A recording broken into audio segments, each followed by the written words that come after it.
네, 이제 질의응답 시간 가지도록 하겠습니다.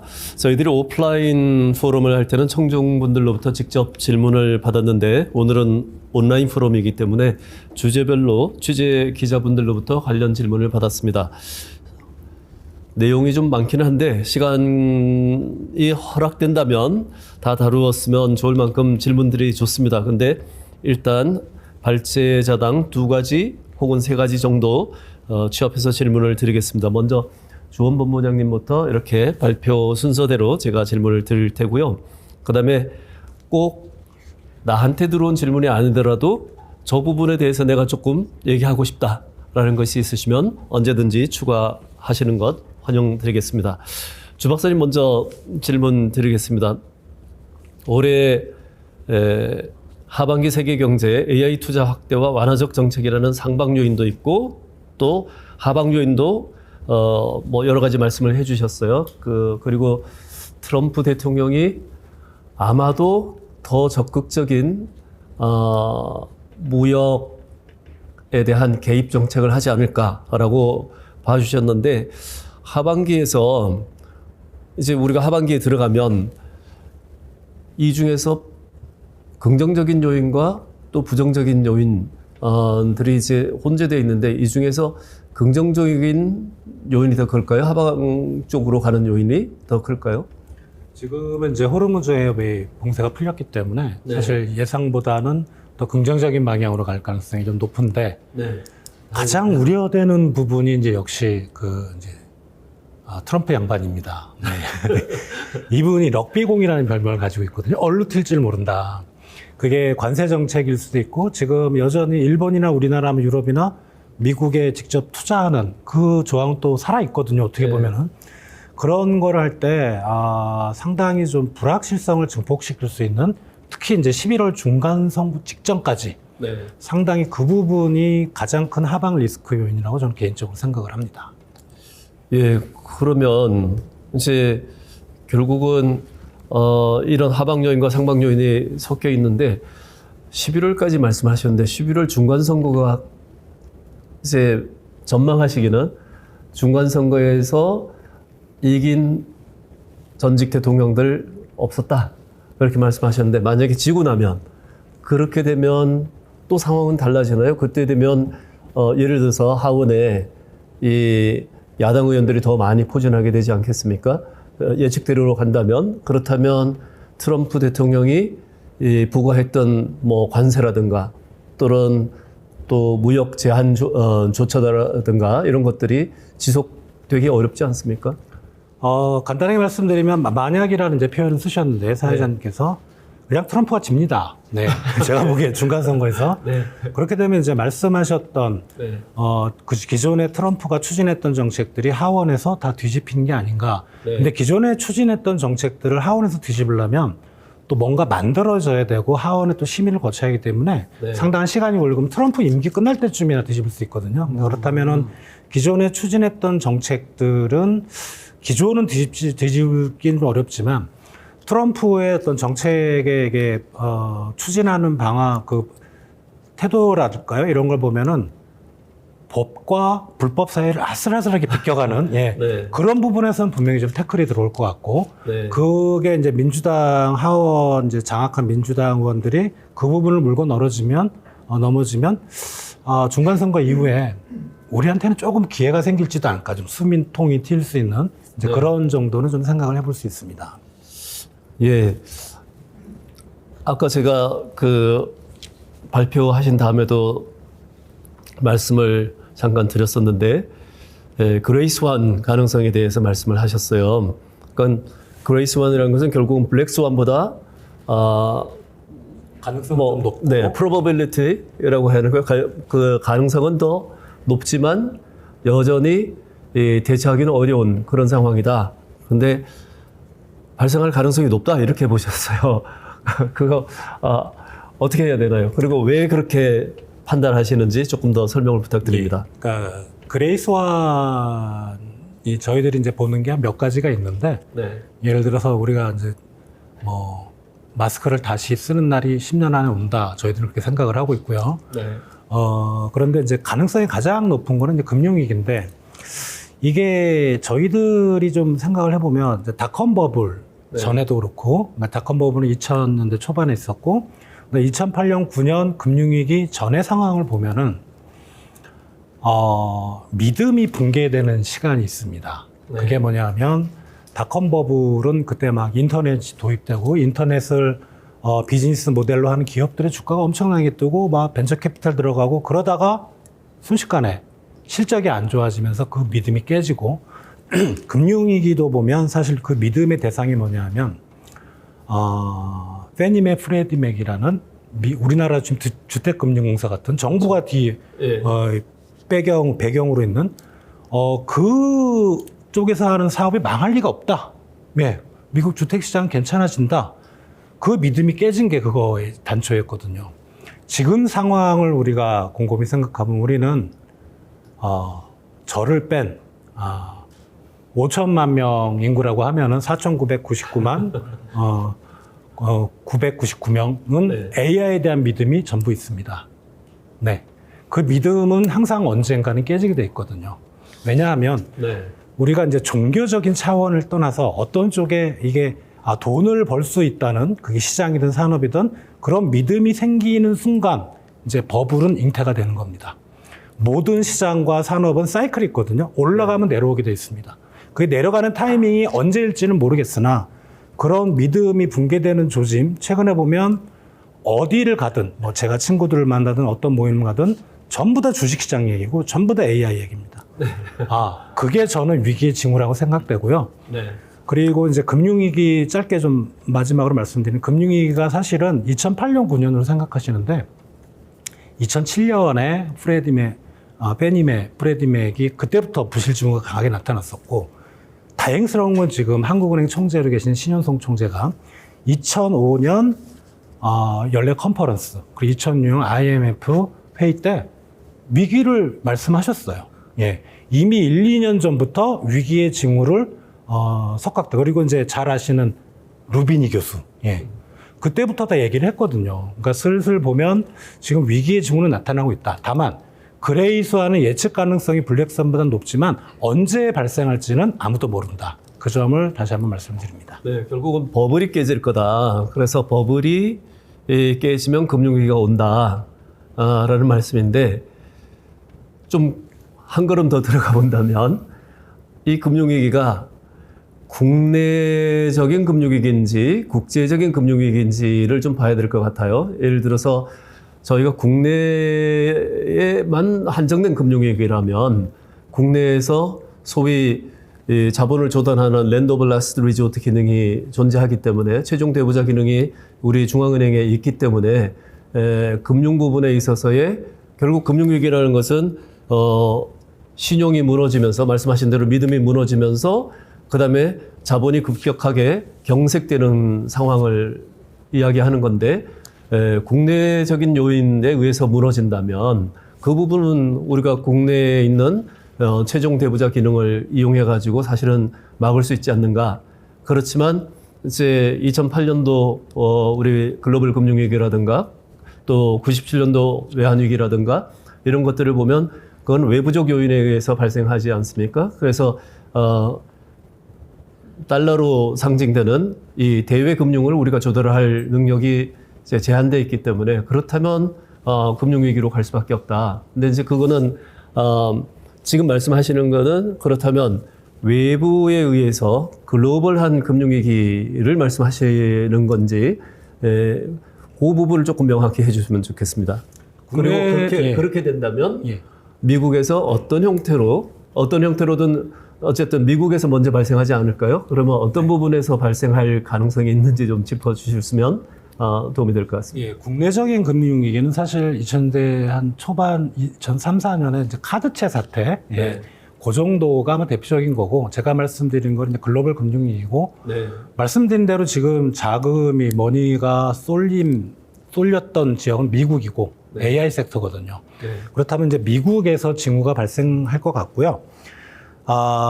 징후는 이런 식으로 나올 겁니다. 그러니까 우리가 보통 금융위기라 하면 뭐 어떤 특정 산업이나 금융회사가 유동성 위기에 몰렸다, 뭐 파산 시청할 이거는 이미 미국 위기가 다 진행이 돼서 정말 암 환자 최종 단계의 사기이기 때문에 그때는 금융위기가 누구나 알 수 있는 거고 징후는 뭐냐 하면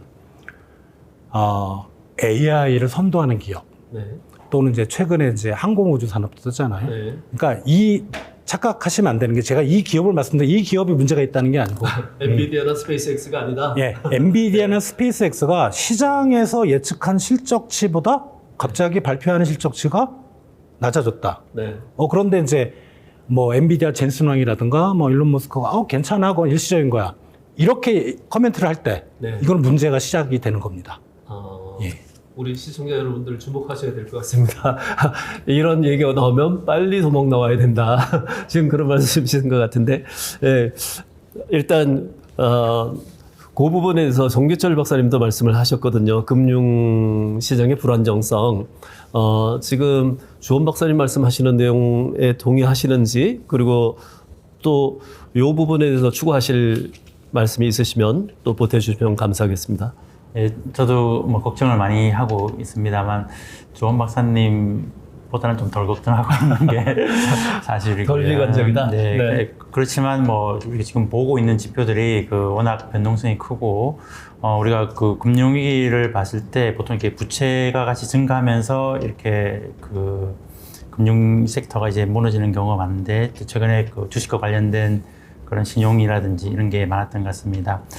우리 과거 97년도와 이제 2008년도 위기를 좀 비교해 보면 2008년도 위기가 훨씬 더 컸고 그러니까 외부 충격이 컸는데도 우리가 실제는 이제 97년도에 우리가 더 충격을 많이 받았는데 그 교훈을 좀 생각을 해보면 비록 위기가 터지더라도 우리가 미리 좀 대비하고 있었으면 그 충격을 좀 완화할 수 있을 것입니다.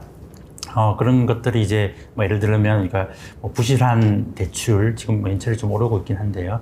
부실한 대출, 부실한 기업들 이런 것을 좀 사전에 좀 정리해 두면 이런 위기가 와도 우리가 좀 방어할 수 있는데요.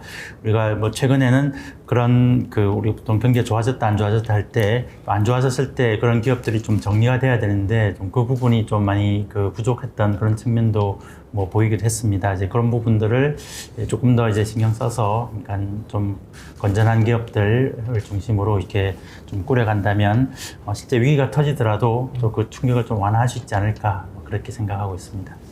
예, 거시경제를 관리하는 데 관심을 가지신 분이시니까 결국은 금융위기에 상황이 온다 하더라도 그 전에 우리가 그 불안정성을 미리 대비할 수 있는 방법들이 있다. 그래서 그런 리스크를 줄이는 노력을 한다면 충격이 덜할 것이다. 이렇게 말씀을 해 주셨습니다. 오늘 사실은 우리 주원 박사님하고 정규철 박사님하고 두 분이 다 금융시장의 불안정성에 대해서는 염려하시고 계시고 그 부분에 대비할 필요가 있다고 말씀을 해 주셨습니다. 우리 주원 박사님은 금융위기가 나타나는 징후는 이런 것이다 라고 아까 말씀을 해 주셨고 그리고 또 거기에 대해서 대책은 어떻게 세울 필요가 있다라는 말씀을 정규철 박사님께서 해 주셨습니다. 올해 이제 정 박사님께 조금 더 질문을 드리면 한국 경제 회복이 반도체에 의해서 이렇게 견인되어 왔지 않습니까? 근데 이제 이게 반도체는 다른 산업에 비해서 연관 효과가 적다. 그래서 반도체가 견인하는 경제 성장이라는 것이 일부 섹터에 불과한 것 아닌가? 그래서 반도체 분야에서 일하는 분들은 보너스도 많이 받고 사람들이 부러워할 만큼 그렇지만 다른 산업에는 그렇게 전파 효과가 그렇게 크지 않다. 이런 주장들이 있는데 그 부분에 대해서 어떻게 생각하시는지요? 예, 저희가 실제 데이터를 보면 그런 경우가 많습니다. 반도체 산업 특정 자체가 이제 고용이 사실 많지는 않고요. 또 반도체 경기가 좋아진다고 해서 고용을 많이 늘리지도 않는 그런 산업이기도 합니다. 이렇게 경기가 좋았을 때 고용이 늘고 임금도 많은 사람들이 임금을 많이 받고 이렇게 해야지 이제 경기가 개선이 많이 전파가 될 것인데요. 말씀하셨듯이 이제 최근에는 반도체에 좀 집중되어 있는 그런 상황이긴 합니다. 우리가 나머지 산업들은 이제 어떤가를 보면 나머지 산업 중에서도 좀 괜찮은 것도 있고 또 어려운 산업도 많은데요. 저는 이제 경기 관점에서 좀 단기적인 관점에서는 사실 뭐 다른 산업도 뭐 그렇게 큰 문제가 있다고 생각하진 않은데요. 지금 좀 안 좋아 보이는 것은 좀 구조적인 문제가 조금 더 많다고 생각합니다. 지금 한국 경제 뭐 지금 이미 그 말씀하신 반도체가 너무 커져 버렸고 그러면 상대적으로 딴 산업들이 그동안 많이 성장하지 못했던 그런 부분들이 있습니다. 이것이 뭐 한두 해만의 문제는 아닐 것이고요. 그래서 이런 그 반도체 같은 기업들이 조금 더 그 많이 나타날 수 있는 그런 뭐 환경이 뭐 필요하다고 생각합니다. 우리가 결국에는 이제 뭐 혁신 기업 이런 얘기를 많이 하고 있는데요. 이제 이런 기업들이 이제 한국에서 얼마나 그 쉽게 뭐 창업을 하고 뭐 그럴 것인가. 이런 것들을 이제 좀 더 진입 장벽을 좀 더 낮추는 그런 노력이 필요할 것이고 이것만으로는 뭐 좀 부족할 수 있는데요. 왜냐하면 아까 말씀드렸던 그런 좀 한계 기업들, 이 기업들이 그 우리 경제의 또 자원을 또 희소한 자원을 차지하고 있습니다. 이런 기업들이 좀 대출되어야지 또 그 새로운 기업들이 또 진입할 수 있는 공간도 확보되기 때문에 뭐 이런 좀 환경을 좀 조성하는 것이 뭐 지금 뭐 단기적으로 보면 이제 K자형으로 나타나고 있는데요. 그런 거를 좀 그 완화할 수 있는 그런 뭐 방안이라고 좀 생각을 하고 있습니다. 예, 결국은 이제 국가 전체 생산성 개선 노력이 필요하다. 한계 기업은 정리하고 또 혁신 기업은 진입 장벽을 낮추자. 그렇다면 이게 지금 우리 사회 일종의 화두이기도 한데 반도체에서 발생한 이 큰 이득을 전 산업으로 확산시키기 위해서 어떤 방법을 쓸 수가 있을까요? 거기에 뭐 우리 정부에서도 이렇게 성장에 대한 과실을 다른 산업으로 연결할 수 있는 온기를 확산시킬 수 있는 그런 정책을 하겠다 했는데 구체적으로 저희들이 좀 와닿지를 않아서요.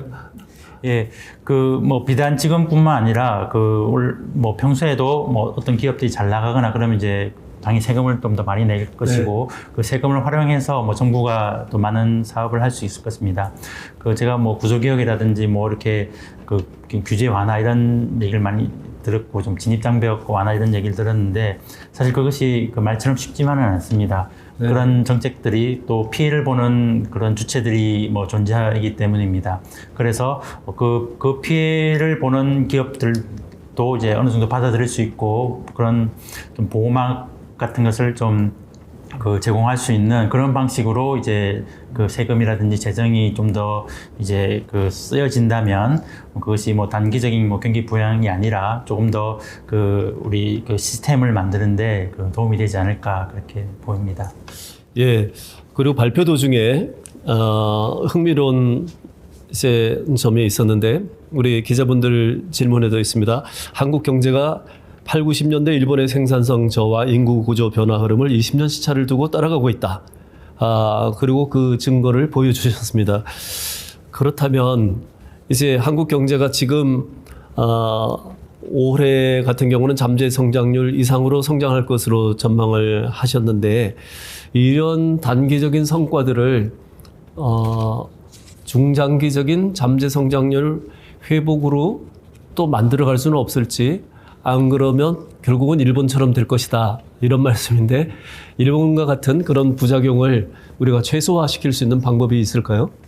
예, 그 사실 일본처럼 안 되기 위해서는 우리가 일본에서 어떤 일이 벌어졌는지를 좀 뭐 보고 이제 그 좀 뭐 일본에서 잘못했던 것들을 이제 그 좀 개선하는 그런 방향이 필요한데요. 앞쪽에 말씀드렸던 것 뭐 상당히 연관되어 있긴 합니다. 그 일본의 그 장기 침체가 빠지고 그때를 보면 이제 흔히 좀비 기업이라고 하는데요. 그런 기업들을 이제 계속 연명해 나가면서 정부가 지원해 나가면서 이제 계속 살려뒀던 뭐 그런 그 경험이 있습니다. 뭐 그런 경험이 있다면 어떤 기업들이 이제 좀 더 그 생산성을 좀 높일 그런 유인이 상당히 많이 줄어듭니다. 우리가 뭐 결과론적일 수도 있는데 우리 반도체 산업과 다른 좀 내수 산업들을 비교해 보면 가장 큰 차이점이 반도체 산업은 경쟁이 뒤지면 글로벌 경쟁이기 때문에 바로 뒤처지게 됩니다. 그러니까 그런 어떤 약간 경쟁 압력 또는 그런 그 생산성을 좀 개선할 수 있는 유인 뭐 이런 것들이 이제 제공돼야지 좀 중장기적으로 성장하는 것이지 너무 이렇게 기업 보호 그다음에 뭐 좀 안 좋은 기업들도 이렇게 보호에만 너무 치중하다 보면 오히려 그 장기적인 그런 성장 동력이 약해질 수 있기 때문에 우리가 그 부분을 좀 더 유의해야 된다고 생각합니다. 예, 결국은 매정하게 들릴지 모르지만 한계 기업이나 좀비 기업은 정리해서 새로운 가능성을 열어가지 않으면 일본처럼 갈 수밖에 없다. 이런 말씀이신 것 같습니다. 네. 그러면 이제 세 번째 세션에 대한 질문으로 좀 넘어가겠습니다.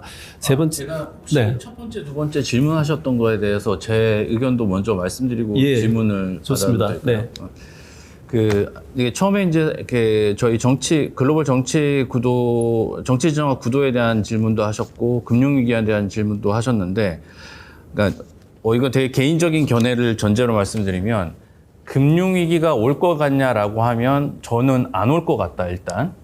근데 금융위기가 오는 게 좋다라는 게 제 입장입니다. 그러니까 정규철 박사님이 얘기하신 것도 부실기업이 퇴출돼야 된다라고 얘기했는데 그게 부실기업의 퇴출과 금융위기는 보통 이제 같이 오는 건데 이게 문제가 지난 20여 년간 각국 정부들이 과거에는 이제 자유경쟁주의를 하다 보니까 부실기업들이 부실이 쌓이고 하면 그게 위기로 전이되고 위기가 터져서 금융위기가 되는데 지금은 각국 정부들이 국가 개입주의를 하면서 그런 위기가 나타나면 임의적으로 금리를 낮추고 유동성을 공급하면서 이걸 극복해 왔거든요. 근데 이렇게 극복하는 게 계속 반복되면서 지금 문제가 뭐냐면 물가가 계속 상승하고 금융 경제 시스템이 거의 붕괴 직전입니다. 사실 지금은 약간 조금 가격이 조정되고 있지만 저희 가상화폐라든지 아니면 자산시장의 투자라든지 아니면 그 초고가 럭셔리 마켓이 등장하는 모든 이유들이 사실은 화폐 경제 시스템에 대한 불안감과 불안정에서 생긴다고 생각하거든요. 그래서 금융위기가 올 거냐라고 하면 오지 않을 가능성이 되게 높다. 왜냐하면 국가가 적극적으로 개입하면서 부실기업도 보호해주고 유동성을 공급하면서 큰 문제가 안 생기게 하니까. 근데 그런 것들이 계속 반복되면서 금융 시스템과 화폐 시스템의 붕괴 가능성을 좀 더 높이는 게 아니냐라는 게 제가 보고 있는 개인적 견해입니다. 예, 일단 앞에 주원 박사님하고 또 우리 정규철 박사님께서 금융위기 가능성을 말씀하신 것에 대해서 또 고영대 박사님은 그 부분에 대해서 국가가 너무 개입해서 그렇게 위기까지 갈 가능성은 높지 않아 보인다. 그런데 그게 건강한 경제를 만드는 것은 아니다. 이런 말씀을 하신 것 같습니다. 일단 이제 앞에 주제들에 대한 말씀이시고요. 세 번째 세션과 관련해서는 AI 도입이 생산성 향상 기대와 동시에 인력 재배치, 그다음에 일자리 구조 변화 이슈를 동반하게 되는데 기업 입장에서는 AI를 인건비 절감 수단으로 봐야 하느냐 아니면 기존 인력의 생산성을 높이는 증강 전략으로 봐야 하느냐 방향성을 어떻게 잡아야 하는가 하는 질문이 들어와 있습니다. 이 부분에 대한 대답은 어떻게 될까요? 저희 그 발표 자료에도 잠깐 있긴 했는데 일자리 자체가 줄어드느냐라고 하면 그렇지는 않을 거다라고 예상합니다. 네. 그러다 보니 인건비가 줄어드는 방향이다기보다는 사람이 일하기 더 생산성이 높거나 더 안전하거나 더 효율적으로 일하는 방식으로 바뀌는 건데 근데 제가 아까 중간에 한번 그 얘기를 드린 적 있을 거예요. 사람이든 조직이든의 생산성의 단위를 아웃풋에서 아웃컴으로 바꿔야 된다라는 말씀을 중간에 드렸는데 그 의미가 뭐냐면 비용은 비용대로 따로, 매출은 매출대로 따로, 또는 비용 내에서도 이 펑션에 들어가는 비용은 따로. 이게 이제 과거에 어쩔 수 없이 있었었던 이제 경영 철학 또는 경영의 방식이라면 지금은 이것들이 다 한 번에 아우러져서 결과적으로 성과를 내느냐로 바뀌어서 봐야 된다라는 게 이제 포인트입니다. 그래서 결론적으로 보면 인력의 생산성을 높이는 방향이냐라고 하면 크게 보면 맞다. 근데 단순히 인력의 생산성이 아니라 조직의 성과를 높이는 방향으로 봐야 된다라는 게 제가 드리고 싶은 말씀입니다. 네, 사실은 그 부분이 쉽지 않은 얘기잖아요. 네. 그러니까 아까 발표하실 때도 AI 워크포스의 오케스트레이션이 필요하다. 거기에 보면 이제 거버넌스도 딸려가고 이밸류에이션도 딸려가고 뭐 다 있는데 그것과 관련된 질문도 들어와 있습니다. AI 도입 성과를 시간 절감이나 처리량 증가뿐만 아니라 퀄리티 컨트롤, 즉 품질 개선, 그다음에 고객의 경험, 리스크 관리까지 포함해서 평가해야 된다라고 발표를 하셨는데 실제 기업 현장에서 그렇다면 AI 투자 성과를 경영진이나 이사회가 납득하도록 하려면 뭔가 측정할 수 있는 어떤 KPI 체계가 있어야 될 것 같은데 그게 무엇이 되어야 합니까? 하는 질문이 있습니다. 이제 처음에 질문하신 그 질문과 같이 연관돼 있는 질문이더라고 생각하고요. 그러니까 우리가 기업의 성과를 궁극적으로 뭘로 평가를 하냐면 굉장히 많은 경우 매출, 영업이익 또는 뭐 투하자본 수익률 이런 이제 지표로 평가를 했죠. 근데 기업은 그렇게 평가를 했는데 조직 단위, 사람 단위로 평가할 때는 그렇게 평가를 할 수는 없었기 때문에 그거를 굉장히 분해를 해왔습니다. 당신은 얼마나 시간을 세이브를 했나요? 당신은 얼마나 많은 부품을 만들어냈나요? 아니면 인콰이리를 얼마나 처리했나요? 이런 여러 가지로 분해를 해서 지금까지는 평가를 냈고 그 분해를 하는 과정에서 작은 액티비티 단위의 평가가 지금의 KPI 체계입니다. 기본적으로는. 조직의 KPI 체계, 사람에 대한 KPI 체계. 근데 AI가 도입되고 나서 이런 개별 기능적인 인력들보다는 이게 아우러져서 하나의 조직으로서는 또는 비즈니스 유닛으로서 기능하는 것들이 훨씬 더 용이해졌고 그게 가능해지면서 비즈니스 유닛 단위의 평가가 개인에 대한 평가도 가능해지는 구조로 바뀌었다. 그래서 결론적으로 보면 이게 우리 회사에 궁극적으로 어떤 영향을 주는지 잘 안 보이던 이 연관 관계가 내가 오늘 처리하는 문서 100장이 우리 회사 매출에 어떻게 도움되는지가 굉장히 모호했던 이 연관 관계가 아니 나와 우리 팀이 당장 요 프로덕트, 요 사업의 매출과 이익과 투하자본 수익률을 책임지는 형태로 바뀐다. 그러면 결론적으로 보면 AI 시대에는 훨씬 더 심플한 KPI 체계, 그러니까 그걸 분해해서 개별적으로 강제로 배분하는 형태가 아니라 궁극적인 목적을 가진 KPI 체계로 변화될 거다. 그게 조금 더 직접적인 기업의 성과에 연관되어 있는 표현들, 직접적인 수익률, 직접적인 투하자본 수익률, 성장률 이런 걸로 바뀔 거다라는 게 저희 예측입니다. 예, 그러면 사실은 그 거버넌스 체계도 변화가 필요하겠네요. 네. 예를 들어서 돈 얼마 벌었니? 이렇게 단순화시켜서 기업의 목표는 돈 버는 건데 돈 얼마 벌었니? 그렇게 이제 이 KPI를 조정할 필요가 있다. 이런 말씀으로 들립니다. 맞습니다. 맞나요? 네, 맞습니다. 예, 우리가 사실은 이런 전체적인 변화를 말씀을 주셨는데 조금 하나 질문 중에서 제가 더 여쭤보고 싶은 게 있는데 환율이요. 예, 환율 지금 우리 정교철 박사님도 거시경제 전문가시고 주원 박사님도 마찬가지신데 지금 환율이 사실은 옛날에는 경상수지가 흑자가 되면 당연히 환율이 내려간다. 그래서 뭐 한 1, 20년 전만 해도 우리나라에 돈 제일 많이 벌어오는 데가 조선이니까 조선 계약이 얼마가 됐느냐에 따라서 우리나라 제 원화 가치가 상승하고 또 이 원유 수출이 또 원유 수입이 얼마가 더 늘었느냐에 따라서 또는 원유 가격이 얼마가 더 늘었느냐에 따라서 원화 가치가 떨어지고 이 두 가지만 보면 된다. 옛날에 그런 얘기를 했잖아요. 지금은 돈을 벌어오는데도 반도체 가지고 돈을 벌어오는데도 환율은 더 올라간다. 결국은 아까 말씀하실 때 경상수지와 바깥으로 수출되는 우리 그 투자, 그러니까 해외로 투자되는 순 유출 금액 요 사이에서 균형점이 지금 나가는 쪽에 더 많이 쏠리고 있기 때문에 올라간다. 그렇다면 아무리 돈 벌어 와도 이게 환율이 못 내려간다는 얘기인지 아니면 이거는 어느 정도 수준에서 균형을 회복하게 될 것인지. 왜냐하면 다들 돈을 많이 벌어 들어왔다고 하니까 환율 내려갈 거로 계속 기대를 해왔는데 꼭 그렇지 않더라. 이 부분에 대해서 어떻게 전문가로서 어떻게 보시고 계신지요? 환율은 내려가는 방향은 맞는데 어떤 네. 실물 경제 펀더멘털이 최근에 한국이 좀 강해졌고요. 그래서 뭐 뉴노멀 시대라고 많이들 얘기하죠. 고환율 아무리 그래도 지금의 경제 펀더멘털이면 1,500원대는 좀 너무해 보인다는 생각입니다. 자, 그런데 우리가 이제 1월에서 4월까지 우리나라 경상수지 흑자 규모가 이제 1,000억 달러가 넘거든요. 네. 작년하고 재작년 보면은 연간 1,000억 달러를 간신히 넘었던.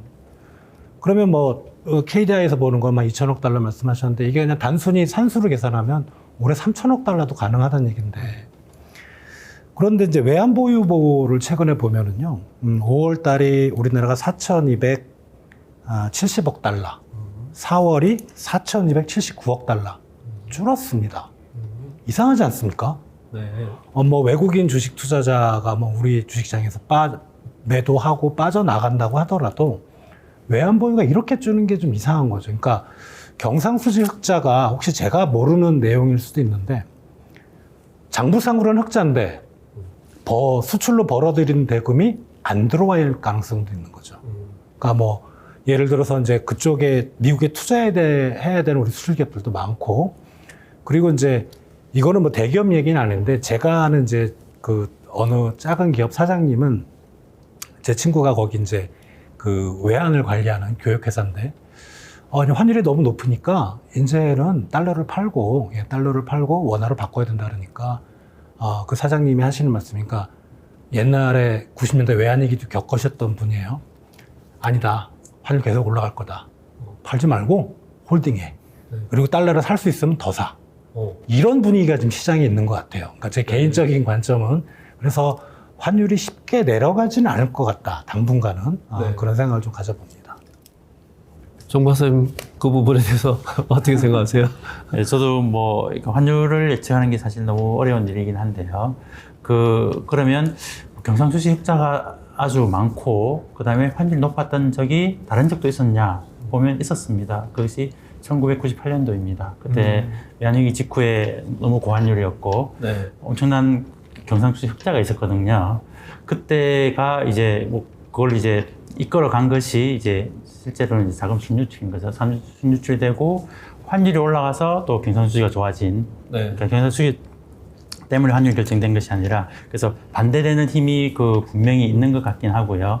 근데 뭐 워낙 그 실물 사이드에서도 이제 흑자 기조가 크고 그리고 아까 말씀드렸듯이 이제 자본이 나가는 그런 흑자도 힘도 아주 크기 때문에 두 개가 중첩이 되면서 경상수지 자체는 워낙 커져 버렸고 근데 여전히 해외 투자, 말씀드린 미국 투자 아니면 대기업들이 해외 투자 그리고 개인들이 또 외국에 좀 더 투자하고 싶은 마음 그런 것들이 좀 중첩되면서 나타난 현상이고 그럼 이것이 다 뭐 단계적인가 하면 뭐 단계적인 것도 있고 아닌 것도 있는 것 같긴 해요.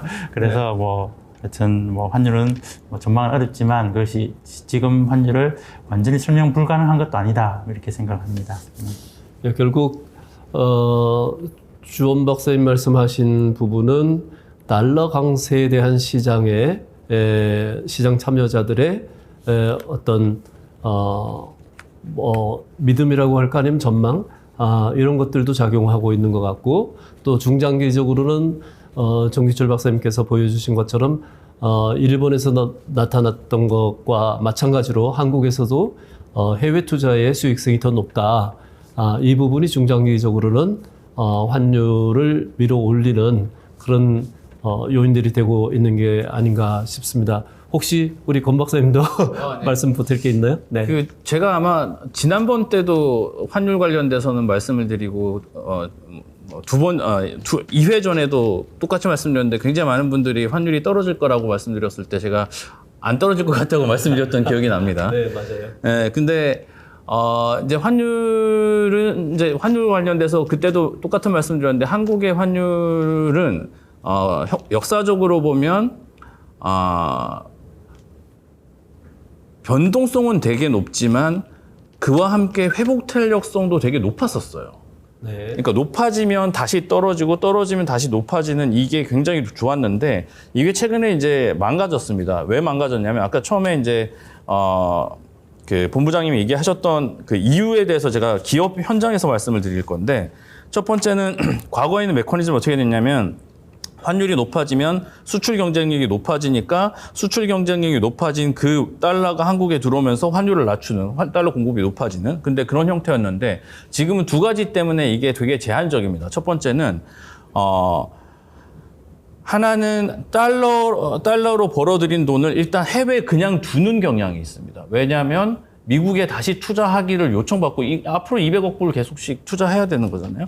그리고 미국이 현재 금리가 더 높기 때문에 환율이 어떻게 되는지 모르는 상태에서 한국으로 지금 가지고 들어올 요인이 되게 부족합니다. 그래서 벌어들인 달러를 그냥 해외에 그대로 둔다. 이게 첫 번째. 두 번째는 수출이 많이 된다라고 했을 때 그 수출이 결국은 달러로 바뀌는 개념인 건데 과거와 다르게 글로벌 경제가 분업화가 많이 되면서 과거에는 순 밸류 에디드 되는 넷 밸류 에디드 되는 게 100원을 팔면 7, 80원이 한국에서 순 부가가치가 만들어지면 지금 한 70 정도 가져와서 나머지 10, 20 정도만 애드해 가지고 파는 구조거든요. 그러니까 수출을 아무리 많이 해도 수입도 많이 해야 되는 특히 이제 조립 산업 같은 경우는 그러다 보니까 자본 수지가 사실은 무역 수지, 경상 수지가 좋아지더라도 그게 실질적인 자본 시장에서 달러 공급이 안 된다. 그러면 나머지 서비스 수지와 자본 수지는 어떻게 되냐고 하면 서비스 수지는 지금 변화될 게 별로 없고 자본 수지는 앞에서 잠깐 말씀드렸던 달러를 안 가져오는 거와 마찬가지인데 국내 시장에 있어서의 어떤 뭐 주식 시장의 호황이라든지 이거 너무 좋긴 한데 그 대부분의 지금 자금들은 국내 기업이나 개인들이 국내 기관이나 개인이 되는 거고 해외 외국인들이 지금 빠져나가고 있는 구조거든요. 그러니까 지수는 높아지더라도 자본 수지로 보면 결국은 자본 시장에서도 빠져나가고 있고 그리고 개인들 자체도 지금 이제 해외 투자를 많이 하고 있고 이러다 보니까 경상수지는 도움이 안 되고 자본수지는 빠져나가고 이 문제가 결국은 계속 환율을 높게 유지하는 원인인 것 같고 이게 깨지려고 하면 결국은 금리가 어느 정도 미국과의 금리 격차가 어느 정도 좁혀지지 않는 한은 아마 쉽지는 않을 것 같다라는 게 저희 생각입니다. 예, 정리하자면 해외 투자 요인이 강하다. 그리고 금융시장 여건도 해외가 아직은 우리보다 더 좋다. 이런 부분들 말씀을 해주셨고, 그 다음에 수출이 늘어나더라도 글로벌 밸류 체인에서 우리가 부품이라든가 원자재라든가 이런 수입하는 부분 또는 그 비중들이 굉장히 높아져서 국내에 순이득으로 남는 비중도 굉장히 떨어졌다. 그래서 이전처럼 경상수지 흑자가 그렇게 많이 환율을 내리지 못하는 구조가 있다. 이렇게 말씀을 하신 것으로 정리할 수 있을 것 같습니다. 시간이 많이 가서 이제 Q&A 시간은 마무리하겠습니다. 꼭 Q&A 시간에 추가해야 될 말씀 주실 게 있나요? 네, 아니면 여기서 마무리하겠습니다. 네, 오늘 포럼을 통해서 세 분 전문가들로부터 다가오는 금년 하반기 세계 경제 그리고 우리 경제에 예상되는 주요 변화에 대해서 자세하게 알아보았습니다. 그리고 이런 내용들이 기업들에게는 어떤 변수로 작용할지 또 기업들은 향후 전략 방향을 어떻게 설정해야 할지 생각할 수 있는 시간이 된 것 같습니다. 금융시장 변동성에 대해서 언급을 해주셨지만 이러한 일부 리스크 요인이 없는 것은 아니지만 단기적으로는 우리 경제의 경기 확장세가 지속될 것으로 보이고요. 그리고 지정학적인 리스크도 내려갈 것으로 보여서 기업과 개인 모두가 좀 더 기대를 가지고 금년 하반기를 맞이할 수 있을 것 같습니다. 오늘 포럼을 시청하면서 우리 기업들과 시청자 여러분들이 관심을 가지고 계신 여러 가지 이슈들에 대해서도 궁금증이 많이 해소되었기를 기대해 봅니다. 저도 개인적으로 오늘 포럼을 통해서 전문가들의 통찰력을 배울 수 있었을 뿐만 아니라 하반기 업무 계획에 필요한 중요한 힌트와 새로운 지식도 얻을 수 있었습니다. 오늘 발표 토론이 이 방송을 보시는 모든 분들께 많은 도움이 되셨기를 기대해 봅니다. 이제 마무리하겠습니다. 발제와 토론으로 지혜를 함께 나누어 주신 세 분 발표자분들께 진심으로 감사를 드립니다. 그리고 시청해 주신 여러분 고맙습니다. 하반기에는 더 풍성한 성과를 거두는 올 한 해 되시기를 기원드립니다. 더벨 경영전략 포럼 오늘 순서 여기서 모두 마치겠습니다. 감사합니다.